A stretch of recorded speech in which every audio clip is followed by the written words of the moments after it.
YouTube channel, Live Free with JD, where I teach you how to make passive income. A lot of my life has been derived from the Airbnb space. I retired at 27 with a big shout out to the short-term rental market. In this video, I'm going to teach you guys how to analyze pricing within your short-term rental space. There's a couple different softwares you can use. There's a couple different strategies, and it's super important that you take all the data and all the information you have at your disposal into your account when you're trying to figure out the pricing for your listing and whether or not to buy something new or what to list your place at. So we'll get into it. I'll teach you guys the ins and outs of pricing, and let's get after it. The first thing you'll need to do is have a property in mind. You've already done this, you've already scoped it out, and now you want to see what you're going to be able to list it for.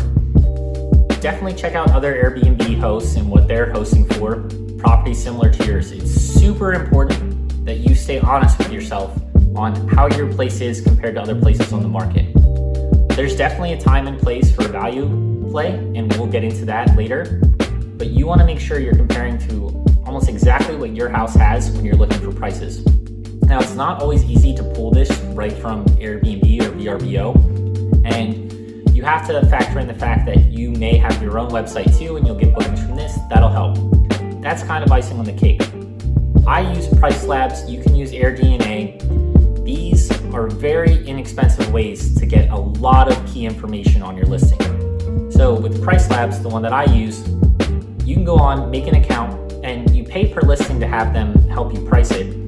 That's nice. For this analysis, it's $9.99 to get the information, exactly what you're looking for on your property within the area to get comparables to reference.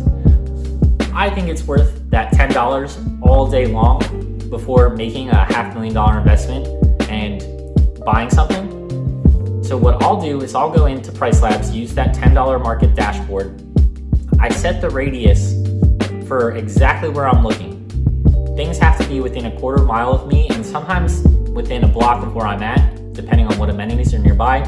For example, if you're looking at places that are near a lake, whether you're right on the lake, a block from the lake, 5 blocks from the lake, that's a huge difference. So you really only want to look at places that are blocked from the lake. Now, you might have to move around and play with the radius and pay an extra $10 here or there to see what stuff around the lake or the ocean gets on different blocks, and that'll help you with your. Once you go in, you make your dashboard, you have the information within your region that you're looking at, you're going to get all of the key metrics.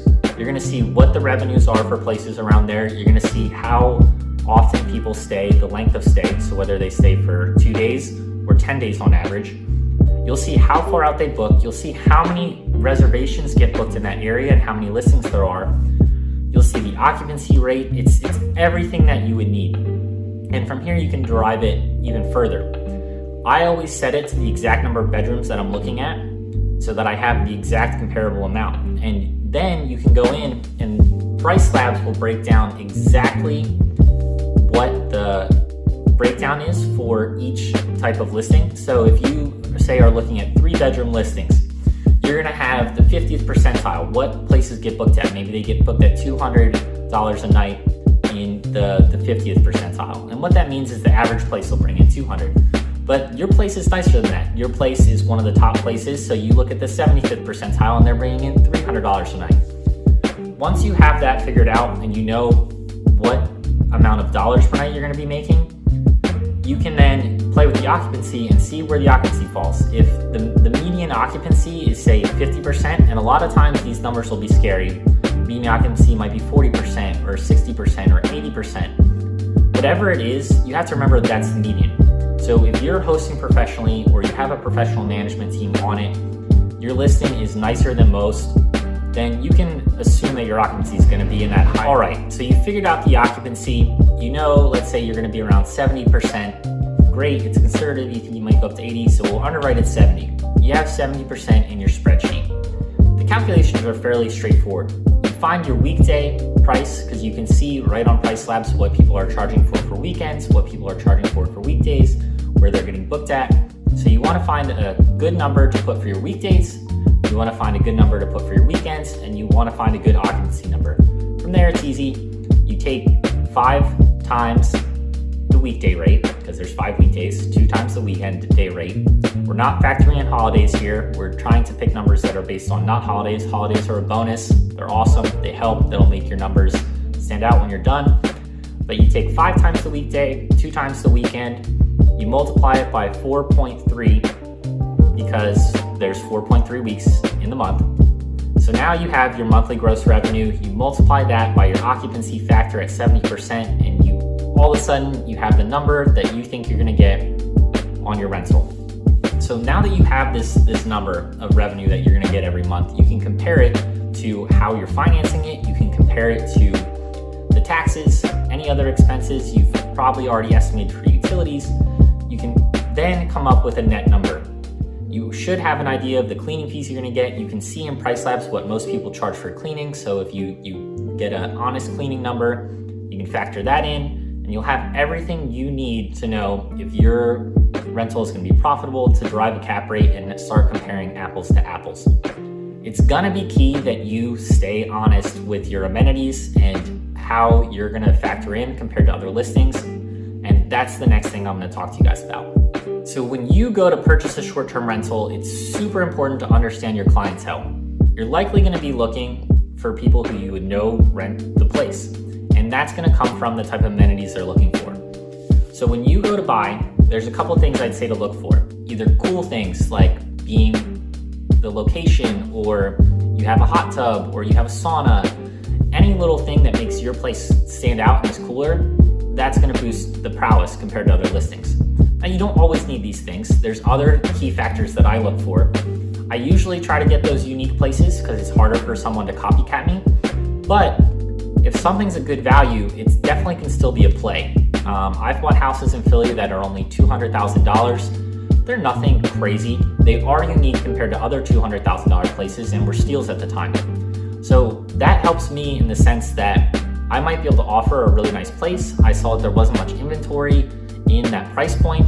So my key amenity really was the value factor. So I'm able to offer a listing at a price that most people can't offer it for, or the people who are offering at that same price point can't offer the house that I can offer. So you find this niche and you run with it. Value plays can be good, and they're always a good way to start out. I would say as you get further, you want to push into that amenity section and try to get something more unique. It'll be a lot easier to rent your place. You'll probably get higher return. The other thing you can look for is zoning. And this is a piece that I think a lot of people are missing in the industry and where the industry is going. So some municipalities don't allow short-term rentals. Some are about to change the laws. What you want to do is put yourself in position so that you're one of the few players allowed to play in the space when the laws change. So if you know something's coming, rocks, I'm not investing here. It's instead, where are the laws going? How can I position myself now for that kind of rental that's legally zoned?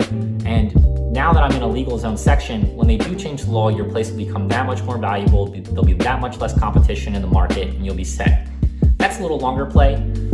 You might have to wait 6 to 12 months to really see the returns, and you might not get a crazy value in the moment, but it'll be worthwhile later. Amenities will be there. You're not going to get a huge value or discount on your listing when you buy it, but you'll be able to rent for a lot more. If you do find something that's a good value, run with it, as long as there's not much competition in that niche, because it can get flooded. If the market gets flooded, it's going to be harder to get the rates you want. But if you found a niche, you found a price point and a good value, and you can offer what your competitors are offering for, but you were able to get the house for less, then you're in a good spot too. So make sure to look out for those amenities and make sure to price for that. So when you go to price a listing and you're looking at whether you're in the 50th percentile, 75th percentile, or somewhere in between, somewhere above, you need to be honest with your amenities. If you have all those cool amenities, you can price yourself a lot higher and factor in the higher pricing percentile. If you don't have all that cool stuff, don't put yourself with those other people. In Philly, there's houses with roof decks, there's houses with backyards. I have places with hot tubs, movie theater rooms. The places with hot tubs and movie theater rooms, you have to underwrite as if they're gonna do better than the places that don't have those things. If you have a roof deck or you don't, that's a huge factor. So if you're a 3-bedroom without a roof deck, you can't be pricing in the 75th percentile because I'd say about half the 3 bedrooms have roof decks. So you're gonna have to just factor in where you're at. It's hard to put a dollar value on these things, but as long as you're honest with yourself when you say like, would I stay in this place? That's mine. Would I stay in that other person's place because they have this? Just be honest and your numbers will come out the way they need to come out. There it is, you guys. You have all the tools you need to evaluate pricing. For me, I've been doing this for quite a long time. I manage 125 rentals, and I can tell you what's going to happen in Philly like it's the back of my hand. I have plenty of places there. I see data come in every month, real data from how places are actually performing.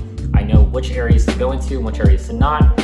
This strategy has been super helpful in analyzing pricing in other markets, such as the Poconos that I just entered. Now that I have 7 units there, I'm gonna be able to collect more data and play with it, but I'm still always looking for new markets. If you guys see a market you think you want your boy JD to come into and check out, let me know. I'm more than happy to kind of poke around and help you figure it out. Maybe it's something I'll go in with you and we can start a new market together. But let me know, and if you got any value from this video, be sure to subscribe to my channel. I'm gonna be posting a lot more content about Airbnb and other ways to make passive income. If you have any questions, be sure to drop them below in the comments, and I'll be sure to answer them for you guys. Good luck with your investments, and let's live free.